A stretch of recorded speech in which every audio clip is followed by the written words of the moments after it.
अथ सोमवार व्रत कथा। एक साहूकार बहुत ही धनवान था। उसकी धन आदि किसी प्रकार की कोई कमी नहीं थी, परंतु पुत्र न होने के कारण वह अत्यंत दुखी रहता था।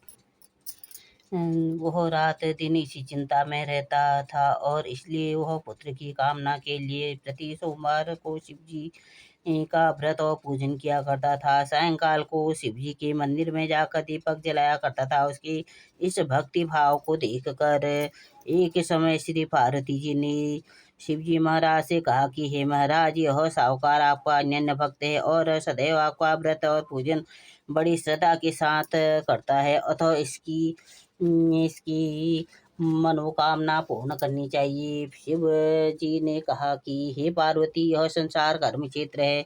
किसान खेत में जैसा बीज बोता है वैसा ही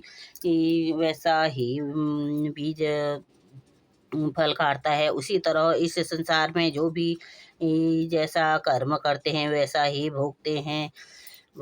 अत्यंत आग्रह से कहा कि हे महाराज, ये जब यह आपका ऐसा भक्त है और यदि इसको किसी प्रकार का कोई दुख नहीं है तो उनको अवश्य ही इसकी दूर करना चाहिए, क्योंकि आप तो सदैव अपने भक्तों पर दयालु हैं, उसके दुखों को दूर करते हैं। यदि आप ऐसा नहीं करोगे तो मनुष्य क्यों आपकी सेवा व्रत पूजन करेंगे। पार्वती जी का ऐसा आग्रह देख शिवजी महाराज प्रसन्न हो कहने लगे कि हे पार्वती, इसके कोई पुत्र नहीं है। इसी पुत्र की चिंता में यह अति दुखी रहता था। इसके भाग्य में पुत्र न होने पर भी इसको पुत्र की प्राप्ति का वर देता हूँ, परंतु वह पुत्र केवल ये 12 वर्ष तक ही जीवित रहेगा। इसके पश्चात वह मृत्यु को प्राप्त होगा, इसलिए अधिक और मैं कुछ नहीं कर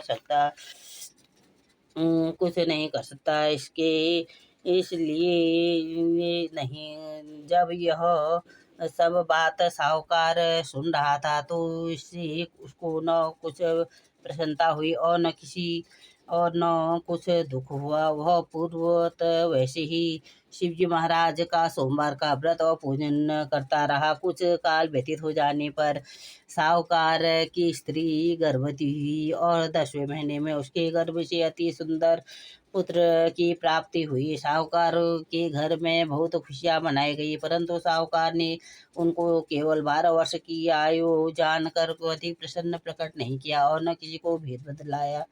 जब वह 11 वर्ष का हो गया तो वह उस बालक की माता ने उसके पिता से कहा, उसके विवाह आदि के लिए कहा, पर